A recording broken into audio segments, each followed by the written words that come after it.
Madame, monsieur, bonsoir. Jeudi, comme tous les veilles de week-end, Week-end Sport, pour vous présenter et vous donner toutes les informations sur l'actualité sportive et les compétitions qui vont se dérouler ce week-end. On va axer cette semaine sur les Jeux sportifs arabes qui sont à nos portes. Moins d'un mois, le compte à rebours, et vous le voyez en dessous de l'écran, J-25. Et c'est peut-être le leitmotiv de cette commission de préparation de ces Jeux. C'est le temps, puisque le temps s'égrène chaque jour. Et ce soir, pour en parler, nous avons une invitée exceptionnelle. On a le plaisir de la recevoir. C'est la présidente de la commission santé, hygiène et antidopage. Il en faut. Et c'est le docteur Schwitter qui s'y colle. Et c'est d'abord merci d'avoir accepté notre invitation, docteur. C'est avec un grand plaisir que je reviens à nouveau sur votre plateau. Et puis, je sais que votre temps est compté. Je parlais de temps, et il ne reste pas beaucoup de temps. Donc, merci d'avoir trouvé le temps de venir nous voir. Mais de toute façon, même si je ne l'avais pas, j'aurais été obligée de le trouver quelque part. Merci. On avait Yassine Borouila il y a quelques semaines sur le plateau. Il nous a dit vous pouvez recevoir tous les présidents de commission. Donc on les reçoit. On a commencé par la santé. C'est important. On va en parler justement de cette commission. En face de vous, c'est pas Santé Mag aujourd'hui, même s'il y a deux médecins sur le plateau. Fatah Abada est avec nous. Bonsoir Fatah. Bonsoir Riyad, et puis très heureux de recevoir ma consoeur Fariel, que je retrouve à chaque fois. Elle a toujours collaboré avec nous, que je retrouve à chaque fois avec beaucoup de plaisir. Et bonsoir Gilali. Bonsoir. Bonsoir Gilali. Lui, il n'a pas besoin de médecin pour l'instant. Il est affûté, toujours en forme. Il mange toujours à l'heure. Il fait son footing, il fait ses matchs. Il a aucun surpoids. C'est la sèche. C'est 0 g de graisse. Gilali, bonsoir. Merci d'être là. Bonsoir Riyad. Bonsoir Fatah. Bonsoir docteur. Et bonsoir à nos chers téléspectateurs. Je crois que la première fois que vous allez voir un médecin, c'est ce soir, vous n'avez pas besoin. Bien entouré. Alors, on va parler de ces Jeux, je le disais, mesdames, messieurs, on est à moins de 25 jours, c'est pas comme les Jeux méditerranéens qui étaient à Oran, là, c'est plusieurs villes qui vont accueillir ces Jeux. On va regarder cette présentation des compétitions qui nous attendent et qui vous attendent cet été à partir du 5 juillet. Cette présentation est faite par Sidi Ahmed Bouraïb. Dans moins d'un mois, l'Algérie renouera avec l'organisation de grands événements sportifs, avec les Jeux sportifs arabes qui reviennent après 11 ans d'absence. 5 villes devraient accueillir l'événement: Alger, Oran, Constantine, Annaba et Tipaza. Pas moins de 20 disciplines sont au programme dans le breaking, devenu discipline olympique, en plus de 3 autres pour le handisport que sont le basket sur fauteuil, le goalball et le para-athlétisme. En plus des cérémonies d'ouverture et de clôture qui se dérouleront au stade du 5 juillet, Alger accueillera les compétitions de badminton, de basket à 3, de breaking, d'escrime, d'haltérophilie, de voile, de volleyball, des sports de combat et des spécialités handisport. Oran, et après la totale réussite des derniers Jeux méditerranéens, sera également de la partie avec les sports de boule, la gymnastique, le handball, la natation et l'athlétisme. Le cyclisme et le tennis de table auront pour théâtre Tipaza. Le tournoi de football se jouera dans 4 villes: Annaba, Constantine, Oran et Alger. Quant à la participation du public et l'accès aux enceintes sportives où se dérouleront les compétitions, le comité d'organisation a indiqué que des mesures ont été prises pour assurer le transport des spectateurs et du public, alors que des espaces fan zone seront mis en place au niveau de plusieurs villes du pays. Voilà donc moins de 25 jours, ce soir ce sera moins de 25 jours, Fatah, encore l'Algérie qui montre sa capacité à accueillir plusieurs délégations, 18 pays et 20 disciplines pour cette compétition. Et plus de 3000 participants en tout et pour tout, entre athlètes et accompagnateurs et tout, et qui mieux que Dr Schwitter qui est maintenant habitué à ce genre de mission. Elle a été présidente de la commission locale lors des Jeux méditerranéens, de la délégation. Je m'adresse à vous, Dr Schwitter. D'une manière générale, comment se déroulent les préparatifs de la commission médicale que vous présidez? Alors, j'ai envie de dire dans une certaine forme de sérénité. Il en faut. Surtout quand on a un adversaire de taille qui est le temps. Mais on essaie d'en tirer le positif de cet adversaire, c'est le stress positif. Un stress positif vous bouscule et vous pousse à mettre les bouchées doubles pour arriver à destination, donc à arriver à régler toutes les choses que vous devez régler pour mener à bien votre mission. Et je pense que je peux compter sur une équipe, je dirais, de choc, restreinte certes, mais de choc, qui ne tarit pas en matière de temps pour pouvoir arriver à toutes les missions qui leur sont imposées.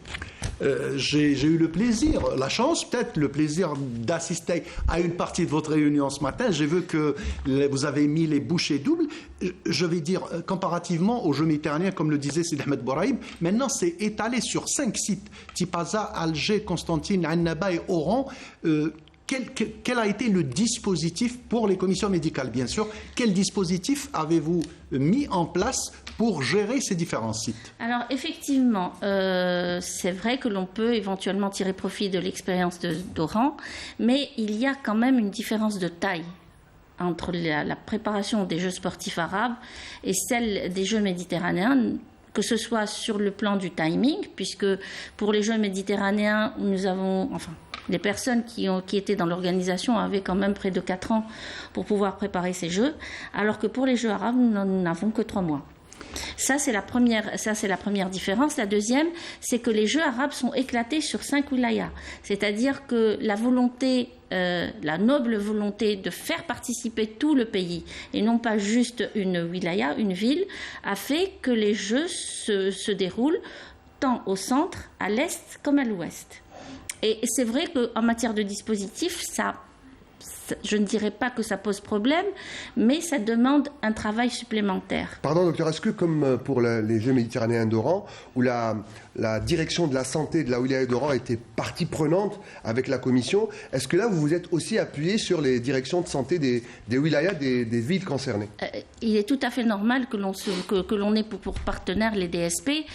Oran, comme je l'ai dit, s'est focalisé sur une seule ville, donc ils ont travaillé directement avec la DSP d'Oran. Nous devons travailler avec 5 DSP, notamment celles d'Alger, d'Oran, de Constantine, Annaba et Tipaza. Donc nous avons pour partenaires, je parle de la commission médicale, 2 partenaires de taille, les DSP et la protection civile. Les travaux sont en cours, nous sommes en train de faire en sorte de pouvoir permettre une couverture médicale adéquate et de qualité sur tous les sites éventuellement, que ce soit des sites d'hébergement, d'entraînement ou de compétition. Donc ça en fait des réunions avec peut-être des visioconférences avec plusieurs wilayas, ça en fait des heures de réunion pour mettre tout le monde au diapason. Absolument. De toute façon, dans ce cadre-là, j'ai nommé dans ma commission des représentants médicaux et des représentants antidopage au niveau de chaque wilaya, pour que chacun fait à son niveau le travail qu'il est nécessaire de faire, mais dans une certaine harmonie et puis selon un plan de travail, je dirais, identique au niveau des différentes wilayas. Avant de passer au sujet dopage et hygiène alimentaire, j'allais dire, vous avez eu l'occasion, je reviens vers Riyad, de vous réunir aujourd'hui avec les membres de l'UANOC. L'UANOC, exactement. Une grande réunion des comités olympiques nationaux. Absolument. De l'UANOC. Et c'était une réunion qui avait pour objet le sujet médical, c'est-à-dire la couverture médicale et santé. Alors, je vais juste faire un petit rectificatif. Nous avons eu effectivement une réunion avec une délégation qui est venue de l'UANOC. Cette réunion n'était pas destinée à la commission médicale uniquement. C'était une réunion comité d'organisation des Jeux et représentants de l'UANOC. Nous avons parlé de pas mal de points. Dites-nous un peu de quoi vous avez parlé, pas seulement de la santé, notamment de toute l'organisation. Bien entendu, c'était une mise au point sur certains sujets de l'organisation. Par exemple, on a appris que l'athlétisme, ce ne sera pas au Sato, mais ce sera au Oran, par exemple. Oui, mais ça n'a pas été discuté aujourd'hui.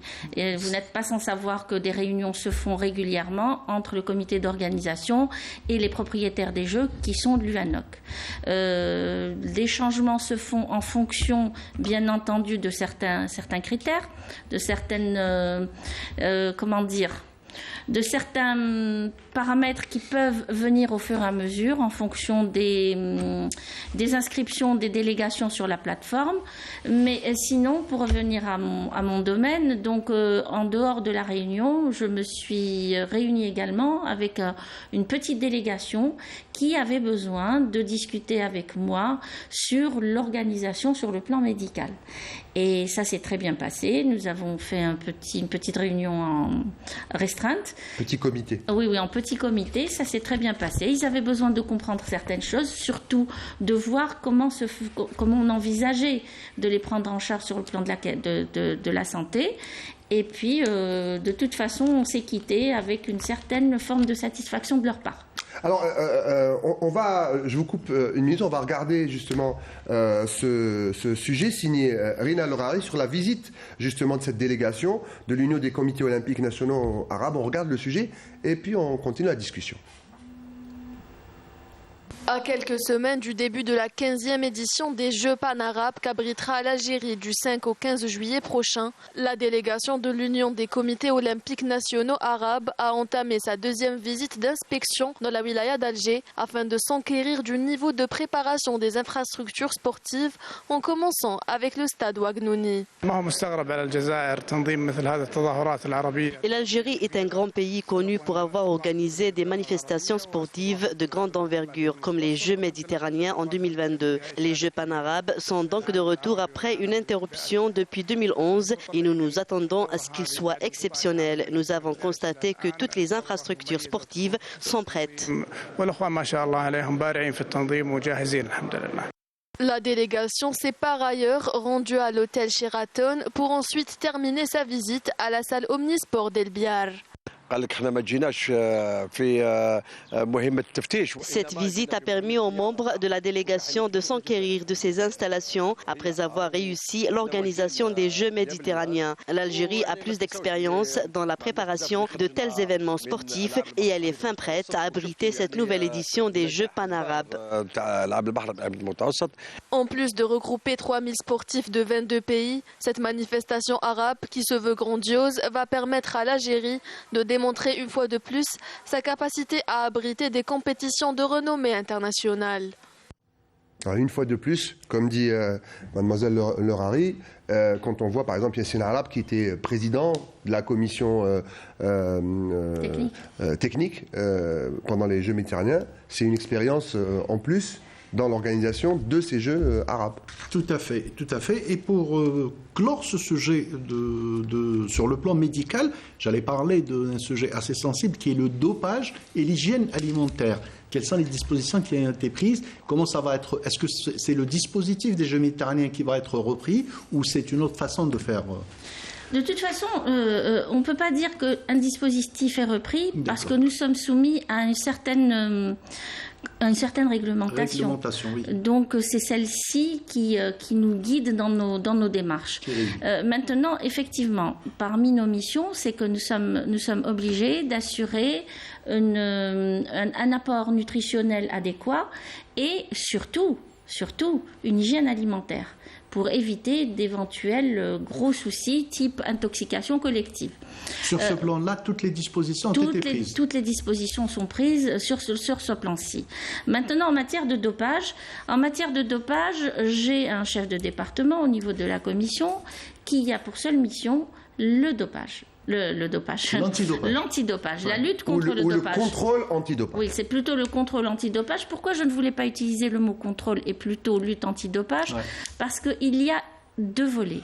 Dans la lutte antidopage, pendant les Jeux, nous avons le volet contrôle antidopage, pour lequel nous avons un certain nombre d'ACD. Les ACD sont les agents de contrôle antidopage. C'est un dossier que vous connaissez, vous êtes membre de la CNAD. De l'Agence mondiale antidopage. Non, je ne suis pas membre de l'Agence mondiale. Je participe en tant que présidente de la commission médicale du comité olympique, puisque le comité olympique est partie prenante, dans la mesure où il doit veiller, lui aussi, à ce volet-là. Mais sinon, je disais qu'en matière d'antidopage, nous avons le contrôle. Pour le contrôle, nous avons des ACD qui sont accrédités par l'Agence mondiale antidopage et pour lesquels j'ai organisé une mise à niveau. Parce que vous n'êtes pas sans savoir que tous les 2 ans, les ACD doivent avoir une mise à niveau. Oui. Et puis... Ça, c'est par rapport à l'arrivée de nouveaux produits dopants sur le marché. Il peut y avoir également des petites modifications sur les protocoles. Sur le protocole. Et donc, la mise à niveau est de rigueur. On va pas trop s'attarder de dopage, mais c'est bien aussi pour le public, pour qu'ils comprennent un peu comment on contrôle un athlète avant une compétition ou après. Est-ce qu'on contrôle le produit dopant? Est-ce qu'on contrôle le produit masquant? Comment ça se passe? Alors, c'est un peu technique, je sais, mais bon. Ce n'est pas grave. Je vais essayer de simplifier les choses. Je ne sais pas si vous avez compris ma question. Parfaitement compris. Donc voilà, pendant les Jeux, il y a des contrôles qui doivent se faire. Les stations de contrôle sont situées au niveau des sites de compétition. À la fin de la compétition, pour ne pas perturber les athlètes, on attend la fin de la compétition pour en choper quelques-uns. Tirage au sort? Alors, ou on choisit? Ça peut être un tirage au sort, comme ça peut être un choix. De toute façon, ça se fait comme ça. Ça peut désignation se faire, ou tirage au sort. Voilà. Donc là, on prend quelques-uns, on les prend à la station. Ils sont, dès lors qu'ils sont notifiés, ils sont suivis par une personne que l'on appelle une escorte et qui ne les lâche pas d'une semelle. Pour être sûr que c'est le bon échantillon qu'on va obtenir. Absolument. Voilà, on a compris. Donc il restera avec l'athlète jusqu'à la délivrance de l'échantillon. Ça, c'est au niveau des compétitions. Mais il n'est pas dit que l'on puisse faire éventuellement, pendant les Jeux également, des contrôles inopinés. Ouais. Ce sont des contrôles où l'ACD va toquer à la porte de la chambre de l'athlète, lui notifiant qu'il doit faire un contrôle. En général, corrigez-moi si je me trompe, en général, c'est quand c'est des performances hors normes que l'athlète en question est visé.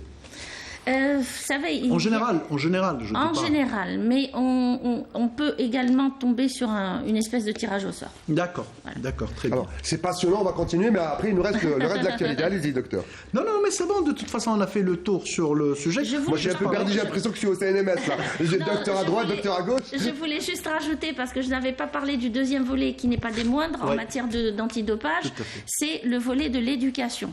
Éducation et sensibilisation. En général, lorsqu'il y a des Jeux internationaux, une manifestation telle que celle que nous allons organiser, nous avons des agents d'éducation. Nous appelons ça des agents d'éducation. En général, on les parque à l'entrée des restaurants parce que c'est là où passent les athlètes. Et puis, on les invite à faire des quiz. Des quiz qui sont issus de la WADA, donc de l'Agence mondiale antidopage. Et puis, nous avons des petits gadgets, des petits cadeaux que nous offrons à ces athlètes pour pouvoir les stimuler à venir faire ces quiz-là. À travers ces quiz, il y a plein de questions auxquelles ils doivent choisir des réponses. Et indirectement, ils apprennent plein d'informations comme cela. Donc, l'antidopage, la lutte contre le dopage, c'est le contrôle, certes, mais c'est aussi la sensibilisation. L'éducation et la prise de conscience. Tout à fait. Voilà, très bien. Voilà, écoute, on a fait le tour. On a fait le tour en ce qui concerne la santé. Peut-être que Djilali aura une question sur l'organisation. Mais en gros, dans ces réunions, par exemple celle d'aujourd'hui, à part celle de votre commission, la santé et l'hygiène, où en sont les préparatifs et où en est l'état de l'organisation de chez eux? Moi, je voudrais quand même rendre hommage à tous les membres du comité d'organisation.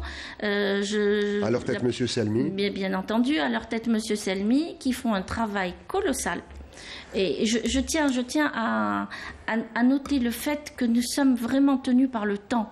Nous n'avons pas commencé tôt, nous avons eu que 3 mois entre les mains d'ici au début des Jeux pour faire des choses extraordinaires. Mais je vous avoue très sincèrement, je vais au QG tous les jours. Il m'arrive d'arriver à 7h30 et sortir à la même heure, 19h30. Mais je vois que c'est une véritable fourmilière, que tout le monde fait du mieux qu'il peut pour arriver à faire réussir ces Jeux. On n'en doute pas, on sera prêt le jour J. Je leur rends hommage et à leur tête, M. Selmi. Djilali, peut-être une question? Non, je n'ai pas une question spéciale pour le docteur, mais concernant les Jeux, je pense que c'est une succession d'événements que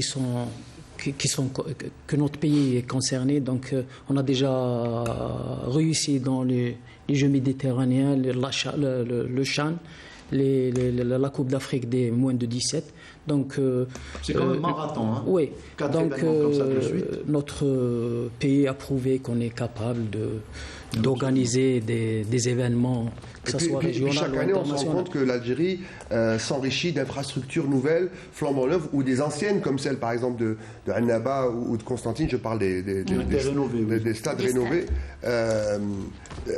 Après, c'est tout bénef. Pendant les Jeux méditerranéens, on parlait d'héritage post-jeu. Là aussi, ces villes-là et les habitants de ces villes et de ces villages vont bénéficier de ces infrastructures après les Jeux. Oui, mais tant mieux qu'il y ait des événements comme ça pour pouvoir gagner quelque chose. Et là, on gagne beaucoup. Mais il faudrait aussi, moi j'aime bien le dire, c'est que nous, Algériens, acceptons les défis. Et plus ils sont gros, et plus on essaye de les réussir. Et je crois que cette fois aussi, nous allons réussir notre défi. Inch'Allah. Merci, docteur. Restez avec nous. On va dérouler l'actualité de ce week-end.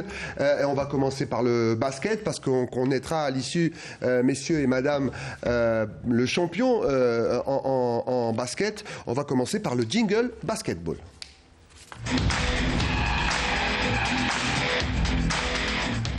Basketball avec le tournoi des As, messieurs, et c'est Oran qui a été choisi, messieurs, pour ce tournoi des ténors. Le programme a commencé aujourd'hui, jeudi, avec déjà 2 matchs qui se sont joués à la salle Boutlilis à Oran. Le Mouloudia d'Alger s'est incliné face à l'USMA 65-68, et le Wahb Boufarik a battu le NB Staweli 71-67. Ça, c'était le choc de la journée. Demain, il y aura USMA Staweli à 16h, Mouloudia d'Alger, Wahb Boufarik à 18h.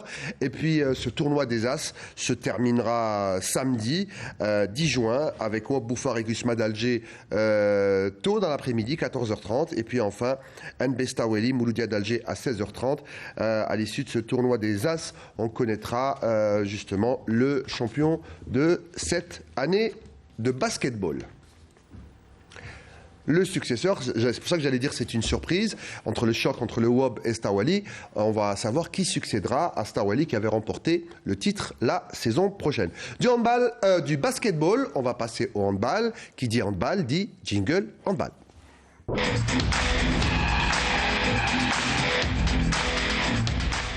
Et l'excellence, messieurs, avec le second tournoi play-off qui se jouera en 2 jours et dans 2 villes différentes, vendredi et samedi à Boumerdes et Ain Taïa. Dans le groupe A, à la salle de Boumerdes, vendredi, on va regarder le programme. Le MB Borj Bouarelij affrontera dans un derby l'autre club de Borj, le CR Borj Bouarelij, sera à 15h. La JS Skikda jouera le CS Birmandraïs à 17h. Le MC Wetlilet affronte la JS Saoura à 19h. Et puis samedi, 5e et dernière journée de ce tournoi play-off, le CR Borj Bouarelij affronte la JS Skikda à 15h à la salle de Ain Taïa. JS Saoura Borj Bouarelij, le MB Borj Bouarelij à 17h, toujours à Ain Taïa.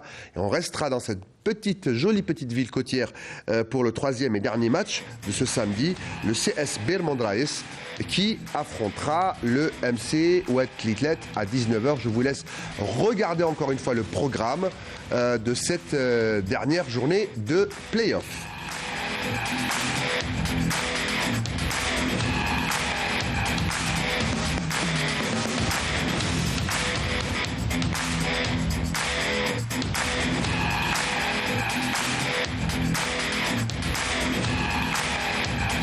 Voilà donc pour le handball, pour ceux qui sont passionnés ou même ceux qui, s'il ne fait pas vraiment beau, ils peuvent au lieu d'aller à la plage, aller voir ces playoffs de handball. En tout cas, c'est des sports qui ont vraiment besoin de public, eux qui passent par des crises chaque année, que ce soit le basket, le handball ou le volleyball dont on va parler il y a quelques instants. Donc il faut aller remplir les salles pour que les athlètes soient plus performants. On va maintenant passer au volleyball après ce programme de handball. Tout de suite, le jingle volleyball.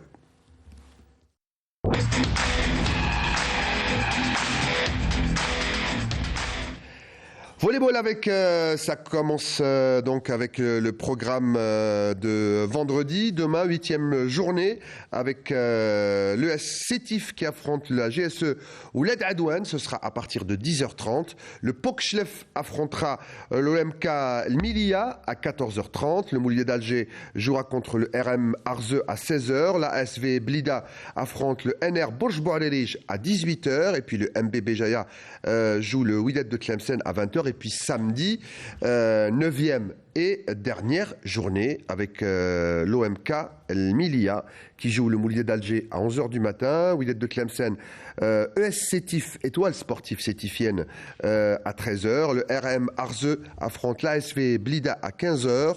Et puis Bourj-Bourg-Lérige joue le MB Béjaïa à 17h. Et puis enfin pour clore ce week-end de volleyball, la JSC Ouled Adouane affronte le Pokchlef à partir de 19h. Voilà donc pour les sport co en salle. On va terminer avec le sport co populaire. Il n'y a pas de Ligue 2, c'est terminé. Fatah et Djilali. Les deux heureux sont Ben Aknoun et l'Oued qui a festoyé. D'ailleurs, ces derniers jours, il y a eu une délégation de responsables du football et de la presse également pour la fête à El-Oued. La fête de Ben Aknoun, je crois que ce sera pour samedi. Pour samedi. Alors on va me dire quand est-ce que le jingle de Ligue 1 sera prêt, puisqu'on va revenir sur la 25e journée qui s'est déroulée mardi et mercredi. Jingle Ligue 1.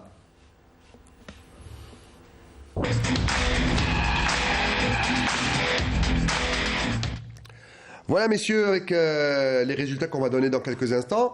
Mais Saïd Flag a eu le temps cette semaine de revenir sur cette journée avec des équipes en bas de tableau qui s'accrochent, mordicus.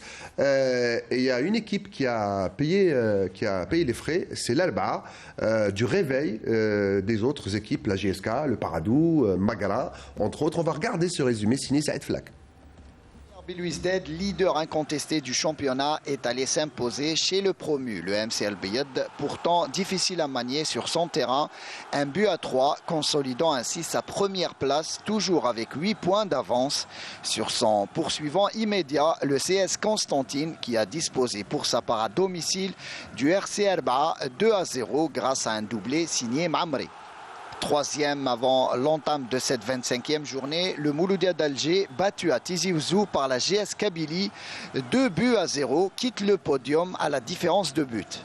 Les Canaries, quant à eux, maintiennent leur belle dynamique de bons résultats, mais ne sont toujours pas sauvés. De son côté, l'ES Sétif n'a pas fait dans le détail en allant s'imposer largement sur la pelouse du relégable, le HB Chelromleid, 4-0, dont un triplé du Camerounais Lionel Kembe. L'USM Khenchla et la JS Saoura, respectivement 6e et 7e au classement général, se sont quittés bons amis sur un score vierge. Dans la lutte pour le maintien, la bataille s'annonce féroce entre plusieurs clubs. Ainsi, le duel à distance entre le Paradou AC et le NC Magra s'est terminé à égalité après leur victoire respectivement devant le MC Oran 4-0 et l'AS Sochlef à l'extérieur 1-0. Le RC Erba, grand perdant de la journée, glisse quant à lui dangereusement vers la zone des relégables. Cette 25e journée s'est clôturée mercredi avec la victoire sur le fil du néo-champion d'Afrique, l'USM Alger, devant l'US Biskra 1-0. La 26e journée est programmée pour le mardi 13 juin. 26e journée mardi, de mardi à mardi, on a le temps de se reposer, sauf pour l'USMA, cette journée, elle a été riche en émotions et en informations, Fatah. Avant d'aller à l'USMA, on revient vers la journée. Notre consultant fétiche Gilali qui va nous parler de la journée. Saïd a tout résumé dans son papier. Il y a des bénéficiaires, il y a des équipes qui ont payé cash cette journée. Comment on peut résumer cette 25e journée, Gilali ? Je dirais que la journée elle était bénéfique beaucoup plus pour les mal lotis, pour les mal classés. Donc je dirais que c'est la révolte des mal classés. À l'exemple de la GSK, Magara et le PAC. Exception faite pour l'Herba qui ont déliquescence totale. Donc ils sont en perte de vitesse, qui ont perdu 3 matchs de suite. Ça sera difficile pour le maintien. Donc ils sont vraiment concernés directement par la relégation. Le CRB qui conforte son leadership, leader incontestable du championnat, et aussi le CSC qui conforte sa deuxième place et distance en même temps le Mouloudia qui a perdu. Donc je dirais que le classement est scindé en deux. De la 8e place jusqu'à la première place. Donc, tout à fait. Tout reste à partir du MCO, ça commence à devenir chaud. Allez, parlons de points. À partir de 33 points.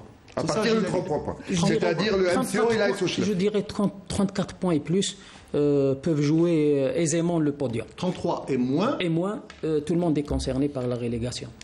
Je dirais que aussi l'USMA qui revient en force. Ben justement, j'arrivais justement à cette question, Gilali. On dit ça et là, il y a certaines indiscrétions, certains présidents qui sont concernés par le titre. Allez, dites-le, le président du CSC. Le président du CSC, clairement, oui, qui a dit que mon premier concurrent pour la Champions League africaine, c'est le SM Alger. Vous êtes de cet avis, Gilali?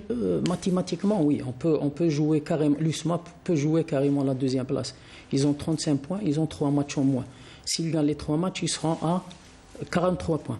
Comme le disait Riyad, il faut pas oublier aussi les 5 matchs qui restent. Donc alors en fait, l'USMA sont 7e, ils ont 37 points. Ils ont 3 matchs en retard, donc 9 points possibles encore dans les matchs retard. Et il leur reste les 5 matchs des 5 dernières journées, donc 15 points. Donc ils ont de la marge.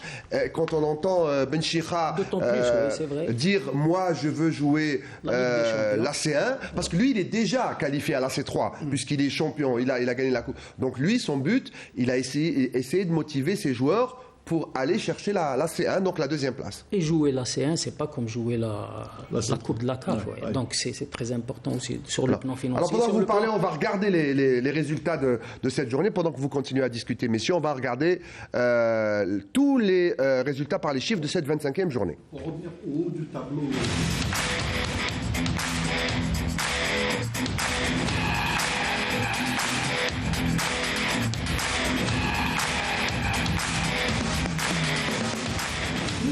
Il les a bien négociés. À Magara, ils ont tenu 1 point. À Al-Bayed, ils ont ramené les 3 points. Il leur reste, entre guillemets, un déplacement périlleux chez le Dauphin. Est-ce que vous pensez que le CRB a déjà plié je dirais le vrai test, c'était contre l'équipe d'Al-Bayed. Parce que j'ai eu l'occasion de voir l'équipe. On l'a vu, oui. On l'a vu ensemble. On avait travaillé le match contre le Parado. C'était une équipe difficile à manier, surtout à domicile. Oui, donc, mais pour répondre à ma question. Oui, j'arrive. C'est plié? Donc, à 99%, c'est plié. Donc, il leur reste encore, je crois, 6 points, ils seront champions. Donc, ils ont largement, je dirais... à 60 points, ils sont intouchables? Probablement. En arrivant à 60 points, ils sont probablement. Moi, à mon avis, moins, parce qu'ils sont à 56. Ils sont à 54.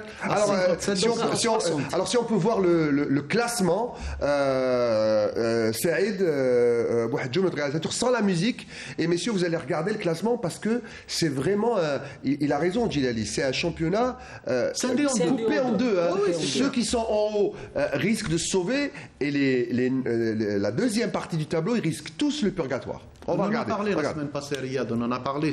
Il y a les gens qui jouent le podium et d'autres, les équipes qui jouent le podium. À partir du MCO, la 9e place, le MCO qui prend coup sur coup, 2-4-0, le MCO est vraiment en crise. D'abord en crise de points et en crise technique aussi sur le terrain, Gilali. Oui, même le MCO risque de laisser des plumes, d'autant plus que le prochain match, ils vont jouer contre l'USMA.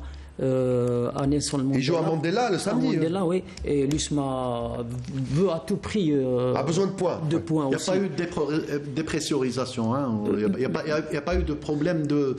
Mais si, Fatah, parce que Benchira, dans sa déclaration d'après-match, il a dit on a passé 2 soirs à danser, à être invités. Ils ont gagné la Coupe d'Afrique, donc ils ont peu dormi.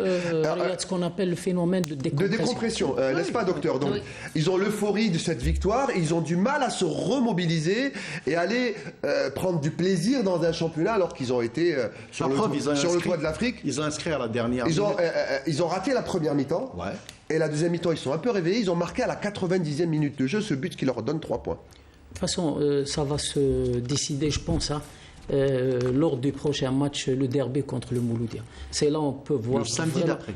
Oui, c'est vraiment l'USMA a le potentiel et a ce caractère. Et je pense que l'équipe, sur le plan mental, sur le plan solidarité, je pense que l'équipe est capable d'aller très loin possible. J'allais vous relancer encore, je sais que vous appréciez bien le travail de Benchira.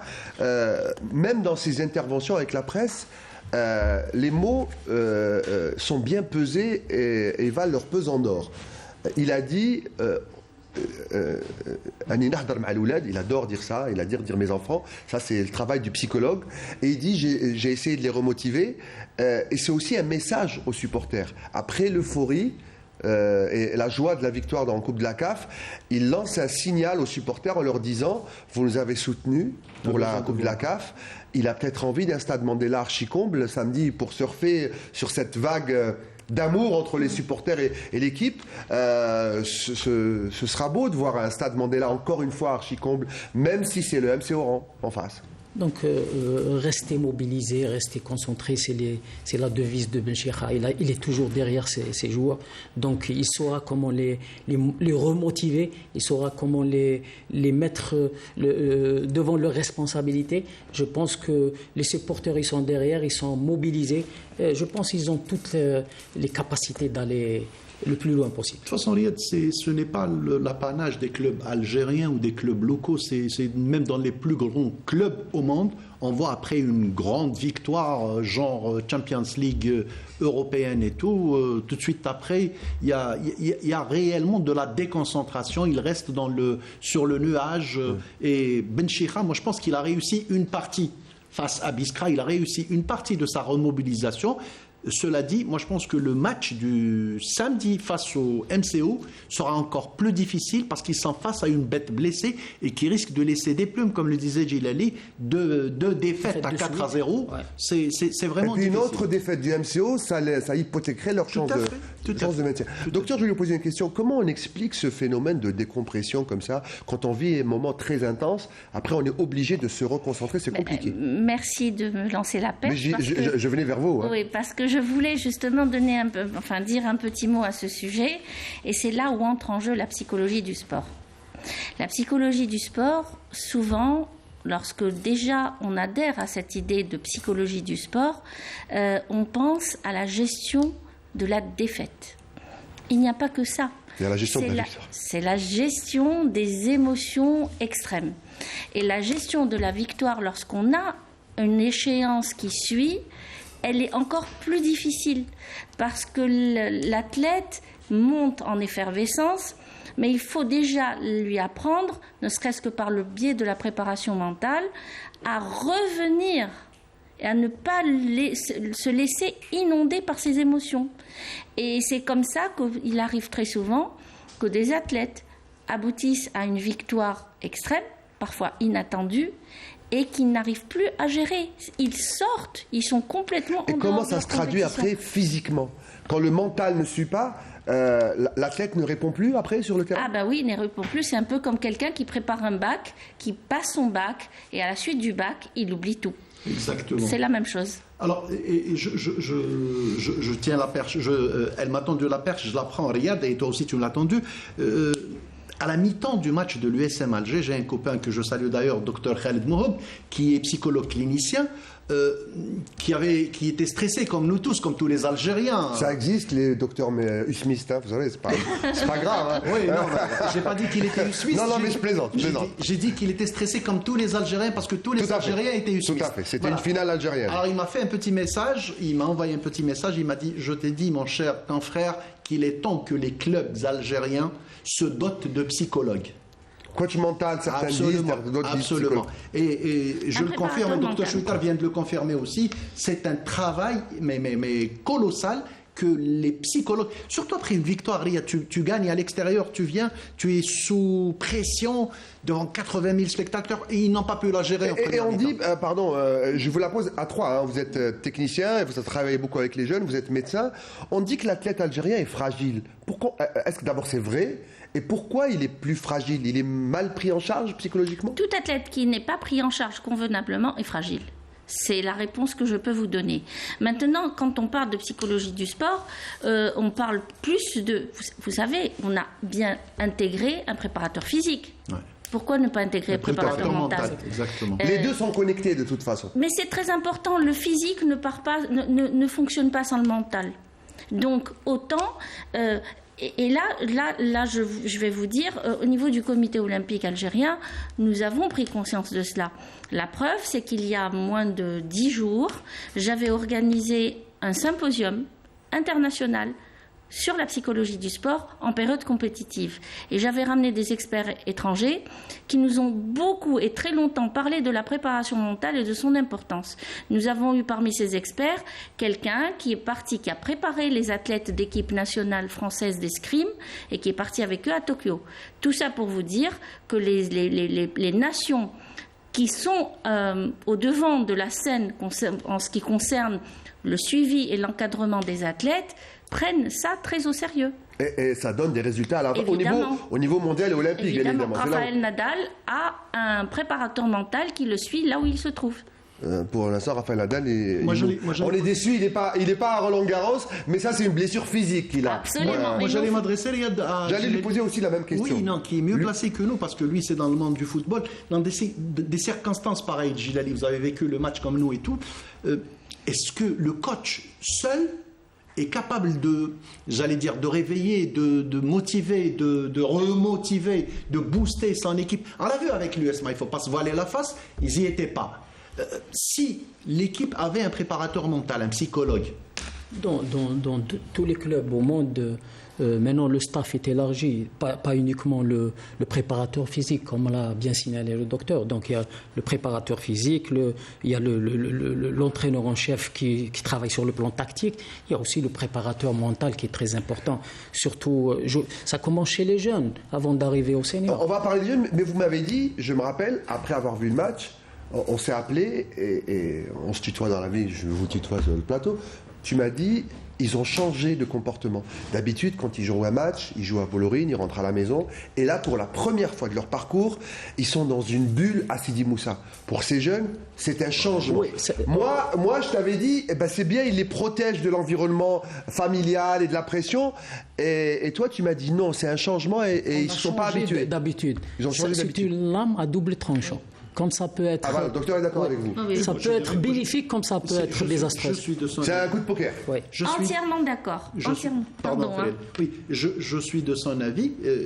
Il y en a qui sont pro renfermés. Il y en a d'autres qui. Vous savez, je vais vous donner un exemple. Quand il ne faut jamais changer les habitudes d'un athlète, quel qu'il soit, avant une compétition importante. Ne serait-ce que sur le plan alimentaire. Ne faites jamais manger un athlète quelque chose qu'il n'a jamais mangé avant pendant une période pré-compétitive. Donc encore plus quand vous lui changez ses habitudes. Il est un peu déconnecté. Et ça ne contribue pas à le mettre dans une certaine forme de sérénité. Et on a trouvé, le jour du match, des joueurs timorés, effrayés par l'enjeu, complètement déstabilisés. Heureusement que Slekna, on n'a pas encaissé un deuxième but, mais c'est ça aussi la gestion psychologique. Je vais, si vous permettez, vous donner un exemple qui va vraiment tracer l'importance de cette gestion des émotions. Nous avons eu, il n'y a pas très longtemps, un de nos prestigieux judokas qui a gagné contre le champion du monde. Ouais. Oui, mais qui a perdu tout de suite après. Ouais. Il n'a pas géré la victoire contre le champion du monde. Il n'a pas, parce que ça a été quelque chose d'extraordinaire. Il n'a pas pu gérer ses émotions positives. Notre champion méditerranéen. C'est pour ça, je donne un exemple d'un sport collectif, mais aussi d'un exemple de sport individuel. Pour vous dire l'importance. Là, il faut vraiment qu'on se réveille et qu'on comprenne enfin et une fois pour toutes que l'athlète tout seul ne peut pas tout faire. Il a besoin d'être encadré et d'être bien encadré et sous tous les angles. Même l'apport d'un nutritionniste ou d'un diététicien est important. Vous parlez tout à l'heure de la mise à jour en ce qui concerne le dopage, mais même dans la méthodologie d'entraînement, il y a une mise à jour permanente. Absolument. Le mental qu'il y a dans les années 70, 80 ou 90, où les athlètes c'était du talent pur, je me rappelle des Pelé et des Maradona, où c'était la technique individuelle, il n'y avait pas trop de stratégie et sur le plan physique, on travaille pas même assez. sur le plan physique, c'était pas.